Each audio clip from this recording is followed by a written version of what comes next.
കടൽ തീരത്ത് മുഴുവൻ കാവലേർപ്പെടുത്തിയിട്ടും ഞങ്ങളുടെ കണ്ണ് വെട്ടിച്ചാണ് അവർ രക്ഷപ്പെട്ടത്. ഏതായാലും രാജേട്ടന് വിവരം തന്നതിന് വളരെ നന്ദി.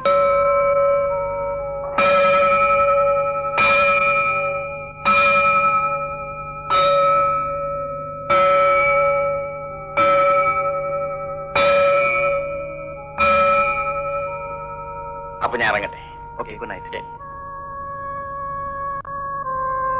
നമ്മുടെ പത്രത്തിൽ ഇത്തരം വാർത്തകൾ പ്രസിദ്ധീകരിക്കേണ്ടെന്ന് എഡിറ്റേഴ്സിന്റെയും റിപ്പോർട്ടേഴ്സിന്റെയും മീറ്റിംഗിൽ തീരുമാനിച്ചിട്ടുള്ളതല്ലേ? അത് മിസ്റ്റർ രാജേന്ദ്രൻ മറന്നുപോയോ? കേരള ഗർജനം പത്രത്തിന്റെ പത്രാധിപരാണ് മിസ്റ്റർ തമ്പുരാൻ. ഇതൊരു ഇന്റർനാഷണൽ ന്യൂസ് ആണ്. ഈ വാർത്ത നമ്മുടെ പത്രത്തിൽ വേണ്ടെന്ന് പറയുന്നത് സങ്കടമാണ്. I am very sorry mister Rajendran. ഇതാരെയും വ്യക്തിപരമായി ആക്ഷേപിക്കുന്ന കാര്യമല്ല സർ. വളരെ സെൻസേഷൻ സൃഷ്ടിക്കുന്ന ഒരു വാർത്തയായിരിക്കും. സെൻസേഷൻ സൃഷ്ടിക്കുമെന്ന് നിങ്ങൾക്ക് തോന്നിയാൽ മതിയോ? ഈ വാർത്ത പ്രസിദ്ധീകരിക്കുന്നതുകൊണ്ട് പത്രം ഓഫീസ് അടച്ചുപൂട്ടേണ്ടി വന്നാലോ? അതൊരിക്കലും ഉണ്ടാവില്ല സർ. സമൂഹദ്രോഹികളെ ജനങ്ങൾക്ക് കാണിച്ചു കൊടുക്കുന്നതാണ് പത്രധർമ്മം. പത്രധർമ്മം ഏതായാലും അതിന്റെ പേരിൽ നാട്ടിലുള്ള വലിയ ആളുകളൊക്കെ ശത്രുക്കളാക്കാൻ ഞാൻ ആഗ്രഹിക്കുന്നില്ല. ഓൾറൈറ്റ്, നിങ്ങളുടെ ഈ തീരുമാനത്തിൽ എനിക്ക് സഹതാപമുണ്ട് സാർ. ഈ വാർത്ത പ്രസിദ്ധീകരിക്കാൻ 100 പത്രങ്ങൾ ഈ നാട്ടിലുണ്ട്. ഞാൻ ഇത് ഏതെങ്കിലും ഒരു പത്രത്തിന് കൊടുക്കും. നിൽക്കും ശ്രീ ആന്ദ്രൻ. നിങ്ങൾ പിണങ്ങി പോവാണ്. പിന്നല്ലാതെ നട്ടലുള്ളവർ ആരെങ്കിലും ഈ വാർത്ത വേണ്ടെന്ന് വെക്കുമോ? ക്ഷമിക്കൂ, ഞാൻ നിങ്ങളെ ഒന്ന് പരീക്ഷിച്ചാണ്. പരീക്ഷിച്ചത്? അതെ, നിങ്ങളാണ് യഥാർത്ഥ പത്രപ്രവർത്തകൻ. പത്രധർമ്മം ജനങ്ങളുടെ വികാരമാണെന്ന് മനസ്സിലാക്കിയ ധീരനാണ് നിങ്ങൾ. വരൂ, കമോൺ, ഇരിക്കൂ. ഇത് വാങ്ങൂ. ഒരു ഇന്റർനാഷണൽ ന്യൂസ് കൊണ്ടുവന്നതിന് എന്റെ ഒരു ചെറിയ സമ്മാനമാണ്. വേണ്ട സർ, ഈ സമ്മാനത്തേക്കാൾ വലുതാണ് ഈ വാർത്ത നാളത്തെ പത്രത്തിൽ തന്നെ പ്രസിദ്ധീകരിച്ച് കാണുന്നത്. Very good.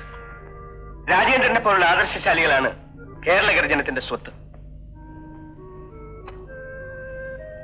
Beta, please come.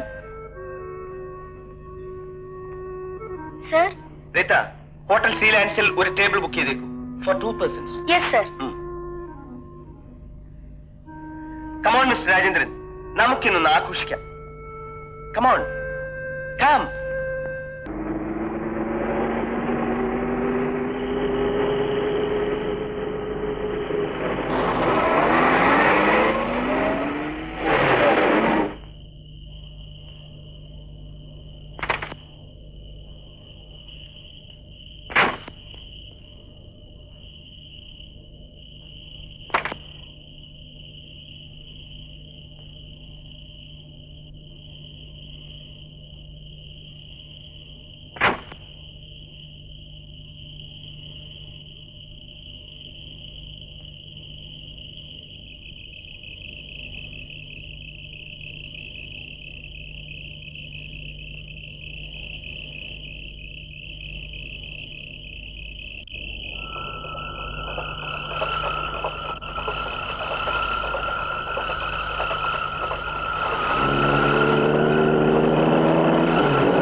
ഇയാൾ നല്ലപോലെ കുടിച്ചിട്ടുണ്ട്. തൂക്കിയെടുത്ത് ജേബിൽ കെട്ടു.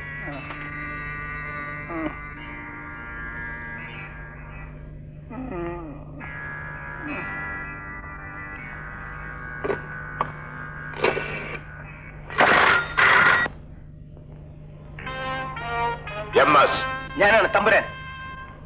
ഇനി അവിടെ താമസിക്കുന്ന അപകടമാണ്. ഉടനെ സ്ഥലം മാറണം. എസ്റ്റേറ്റ് ബംഗ്ലാവിലേക്ക് പോകുന്നു. അവിടെ നമ്മുടെ ആളുകളുണ്ട്. ഓക്കെ?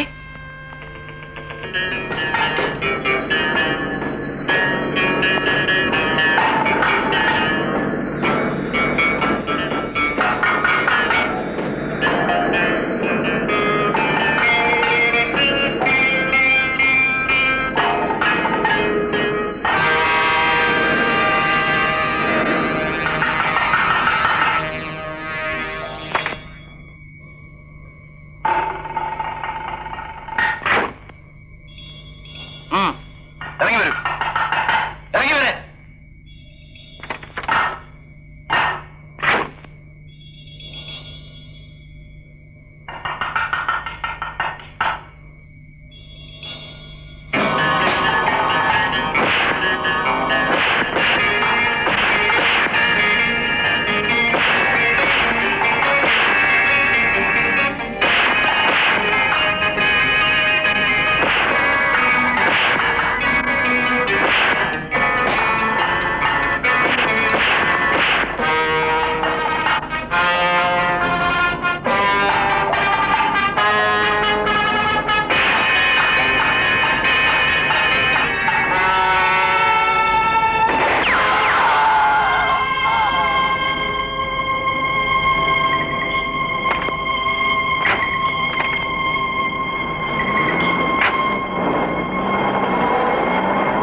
കാഴ്ച കാണേണ്ടി വരുന്നു ഞാൻ സ്വപ്നത്തിൽ പോലും കരുതിയില്ല.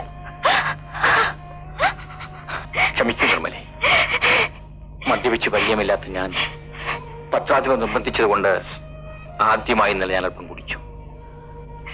അബോധാവസ്ഥയിൽ എന്തൊക്കെയാണ് നടന്നതെന്ന് എനിക്കറിഞ്ഞുകൂടാ. അദ്ദേഹം ആ നിലയിൽ നിങ്ങൾ എങ്ങനെ തനിയെ വീട്ടിലേക്ക് അയച്ചു? എന്തോ എനിക്കൊന്നും അറിഞ്ഞുകൂടാ. വളരെ പ്രധാനപ്പെട്ട ഒരു സംഭവത്തിന്റെ വിവരങ്ങൾ അറിയിക്കാനാണ് ഞാൻ രാത്രി ഓഫീസിൽ ചെന്നത്. റെയിൽവേ ക്രോസിൽ നിന്നാണ് പോലീസിനെ അറസ്റ്റ് ചെയ്യുമെന്ന് പറയുന്നു. ഏതായാലും നീ ചന്ദ്രന്റെ വിവരം ഒന്ന് അറിയിക്കണം. അറിയിക്കാം. എന്റെ ക്യാമറയും ടേപ്പ് റെക്കോർഡറുമൊക്കെ എവിടെ പോയെന്നറിയില്ല. ഈ പറഞ്ഞ 2 സാധനങ്ങളും ഇവിടെ കിട്ടിയിട്ടില്ല. എന്താ നടന്നെന്ന് ഒന്ന് ദയവ് ചെയ്ത് പറയാം. പറയാം. ഏതോ മർമ്മപ്രധാനമായ ഒരു വാർത്ത കിട്ടിയിട്ടുണ്ടെന്ന് പറഞ്ഞ് മിസ്റ്റർ രാജേന്ദ്രൻ കുടിച്ചിലക്കില്ലാതെ ഇവിടെ വന്നു. അപ്പോഴേ ഞാൻ പറഞ്ഞതാണ് തന്നെത്താൻ കാറോടിച്ച് തിരിച്ച് വീട്ടിലേക്ക് പോകണ്ടെന്ന്. പക്ഷെ കേൾക്കണ്ടേ? ഇല്ല, അദ്ദേഹം ഒരിക്കലും അങ്ങനെ ചെയ്യില്ല. അത് തന്നെയായിരുന്നു എന്റെ വിശ്വാസം. പക്ഷെ നടന്നതാണ്. പോലീസ് അറസ്റ്റ് ചെയ്തതിനു ശേഷം ജാമ്യത്തിൽ ഇറക്കാൻ എന്റെ സർവ്വശ്രമവും ഞാൻ നടത്തി നോക്കി. പക്ഷെ പോലീസ് ഓഫീസേഴ്സ് മുഴുവൻ രാജേന്ദ്രനെതിരാണ്. അതെന്താ? ഉദ്യോഗസ്ഥന്മാരെ താരടിച്ച് കാണിക്കുന്ന റിപ്പോർട്ടുകളല്ലേ രാജേന്ദ്രൻ പത്രത്തിന് കൊടുക്കുന്നത്. അപ്പോ പിന്നെ വൈരാഗ്യം കാണാതിരിക്കുമോ? നിങ്ങൾ പറയുന്നത് മുഴുവനും നുണയാണ്. എന്റെ ഭർത്താവിനെ എനിക്ക് നല്ലതുപോലെ അറിയാം. അദ്ദേഹം കണ്ടുപിടിച്ച കള്ളക്കടത്തുകാരനുമായി നിങ്ങൾക്ക് ബന്ധമുണ്ട്. അതുകൊണ്ട് എന്റെ ഭർത്താവിനെ നിങ്ങൾ മനഃപൂർവ്വം ഒരു കെണിയിലാക്കി. അദ്ദേഹത്തെ നിങ്ങൾ ചതിക്കില്ലേ ചെയ്തത്? മിസ്സിസ് രാജേന്ദ്രൻ എന്തൊക്കെയാണ് ഈ പറയുന്നത്? ഞാൻ പറയുന്നത് സത്യം.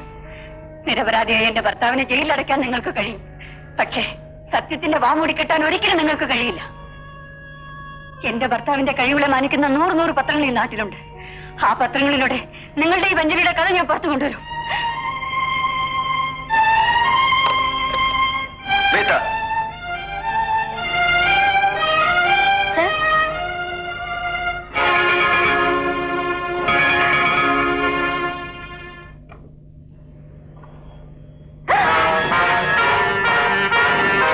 നിങ്ങൾ ആരാണ്?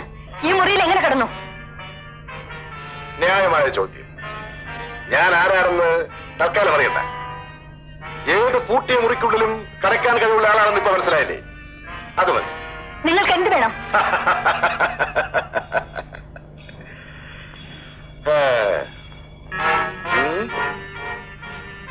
ഇതെന്താണെന്ന് അറിയാമോ? തോക്ക്. പത്രാധിപരെ പോയി വിരട്ടിയിട്ട് വരികയാണല്ലേ? നിന്റെ ഭർത്താവിന് പറ്റിയ കുഴപ്പങ്ങളെ പറ്റി ഏതെങ്കിലും പത്രക്കാരെ അറിയിച്ചാൽ അന്ന് നിന്റെ അവസാനമായിരിക്കും. ഒരു കാര്യം കൂടി, ഇങ്ങനെ ഒരാളിവിടെ വന്ന വിവരം പുറത്തൊരു ജീവിയോട് പോലും മിണ്ടിപ്പോകരുത്. ഭർത്താവിനോട് പോലും. പൂട്ടിയിട്ട് ഈ മുറിക്കുള്ളിൽ കിടന്ന് എനിക്ക് ജയിലിനുള്ളിൽ കിടന്നും ഒരാളെ കൊല്ലാൻ കഴിയുമെന്നുള്ള കാര്യം ഓർമ്മയിരിക്കട്ടെ.